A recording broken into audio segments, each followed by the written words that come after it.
Youth Congress അധ്യക്ഷ സ്ഥാനത്തെ ചൊല്ലി തർക്കവും ചേരിപ്പോരും. ദേശീയ നേതാക്കൾ ഇടപെട്ടിട്ടും പരിഹാരമാകുന്നില്ല. അധ്യക്ഷനെ നിയമിക്കാത്തതിൽ നേതാക്കൾക്ക് അതൃപ്തരാണെന്നും സൂചന. ഭാരവാഹികളില്ലാത്തതിനാൽ വയനാട് ഫണ്ടിലും അനിശ്ചിതത്വം തുടരുകയാണ്. ലൈംഗിക പീഡന കേസിൽ കുരുങ്ങി രാഹുൽ മാങ്കൂട്ടത്തിൽ അധ്യക്ഷ പദവി ഒഴിഞ്ഞു.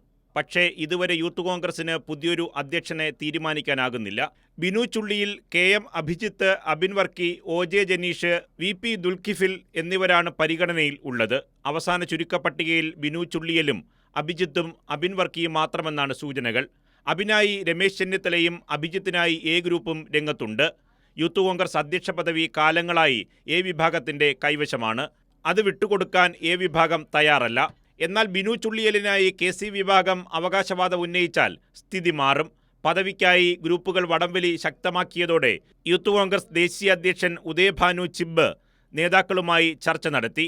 ദേശീയ ജനറൽ സെക്രട്ടറി ശ്രാവൺ റാവു സംസ്ഥാനത്തെ നേതാക്കളെ നേരിൽ കണ്ടു. പക്ഷേ ഒറ്റപ്പേരിൽ എത്താനാകുന്നില്ല.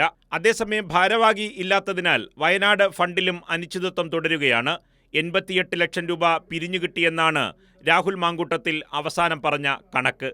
അത് വിശ്വസിച്ചാൽ തന്നെ 30 വീടുകൾക്കായി ഇനിയും 2 കോടി രൂപ കണ്ടെത്തണം. ഇതിന്റെ ഉത്തരവാദിത്വം ആര് ഏറ്റെടുക്കും എന്നതിലും ആശയക്കുഴപ്പമുണ്ട്. കൈരളി ന്യൂസ്, തിരുവനന്തപുരം.